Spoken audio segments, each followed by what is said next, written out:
بسم اللہ الرحمن الرحیم۔ اگر کوئی شخص وضو کرتے ہی جماعت میں شامل ہو گیا، آستین اتارنے کا موقع نہیں ملا اور کہنیاں کھلی رہ گئی تو نماز کے دوران کیا کرے؟ تو اس کے بارے میں وضاحت سنیں۔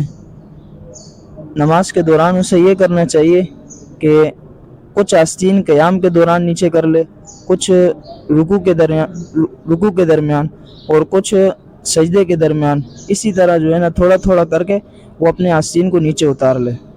اگر وہ ایک ہی دفعہ میں آستین نیچے کرے گا تو یہ عمل کثیر میں شمار ہوگا۔ عمل کثیر کہتے ہیں زیادہ عمل کو، زیادہ کرنا، تو اس سے نماز فاسد ہو جاتی ہے۔ فاسد کا مطلب یہ ہے کہ اس سے نماز ٹوٹ جاتی ہے۔ آج کل لوگ آفس میں جماعت کرتے ہیں، اس کے بارے میں ایک مسئلہ ہے۔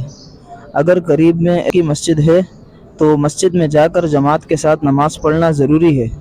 مسجد کی جماعت کو چھوڑ کر آفس میں جماعت کرنا یہ سنت کے خلاف ہے اور مسجد چھوڑنے کا گناہ بھی ہے۔ اگر قریب میں مسجد ہے تو آفس میں جماعت کرانا یہ بالکل سنت کے خلاف ہے، اسی لیے مسجد میں جا کر جماعت سے نماز پڑھنا یہ سنت ہے۔ آنکھ بند کر کے نماز پڑھنا یہ مکروہ تنزیہی ہے۔ ہاں، اگر آنکھ بند کر لینے سے خشوع اور عاجزی زیادہ ہوتی ہے تو مکروہ نہیں ہے، اس لیے کہ آنکھ کھلی رکھ کر نماز پڑھنا زیادہ بہتر ہے، کیونکہ سجدے کی جگہ کو دیکھنا مسنون ہے، اور اگر آپ نے آنکھ بند کر لی تو یہ سنت آپ سے چھوٹ جائے گی، اس لیے آنکھ کو کھلی رکھ کے نماز پڑھنا زیادہ بہتر ہے۔ مکروہ تنزیہی اسے کہتے ہیں جو حرام سے کم ہو۔